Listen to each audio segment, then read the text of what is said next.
کیا تم جانتے ہو اللہ نے کیسے ایک جنت جیسی زمین کو جہنم جیسی وادی میں بدل دیا؟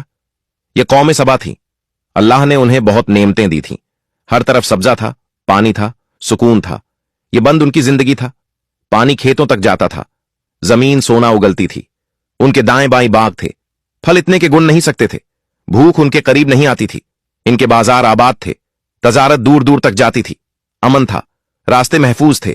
جب بھوک پیاس صرف ان کے لیے ایک نام رہ گیا تو ان کے دلوں میں غرور بھر آیا، تو انہوں نے کہا، یہ سب ہماری عقل کا نتیجہ ہے۔ ہاں، ہمیں کسی کی ضرورت نہیں، ہم خود طاقتور ہیں۔ وہ اللہ کے شکر کو بھول گئے، آسانی ان کے لیے بوجھ بن گئی، نعمتیں ان کو چھوٹی لگنے لگیں۔ جب ناشکری حد سے بڑھی تو اللہ نے ایک نشانی بھیجی، ڈیم میں درا آ گئی۔ پھر اللہ نے ایک شخص کو بھیجا جو لوگوں کو ناشکری سے منع کرتا تھا اور کہتا تھا، توبہ کرو ورنہ انجام اچھا نہیں ہوگا، ہمیں ڈرانے کی کوشش نہ کرو۔ تو جب انہوں نے بات کو نہ مانا تو ان کے کھیتوں میں پانی آ گیا، ان کے باغ اجڑ گئے اور انہوں نے اللہ کے عذاب کو دعوت دے دی۔ پھر بند ٹوٹ گیا، زبردست سیلاب آیا، سب کچھ بہا لے گیا۔ سیلاب نے سب کچھ بہا دیا، گھر، کھیت، جانور، سب کچھ اللہ کی طاقت کے سامنے سب بے بس تھے۔ وہ ٹوٹ گئے، وہ بکھر گئے، ان کا شہر خالی ہو گیا۔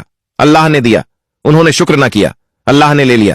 آپ نے اللہ کی اتنی بے انتہا رحمت کے لیے ابھی تک کمنٹ نہیں کیا۔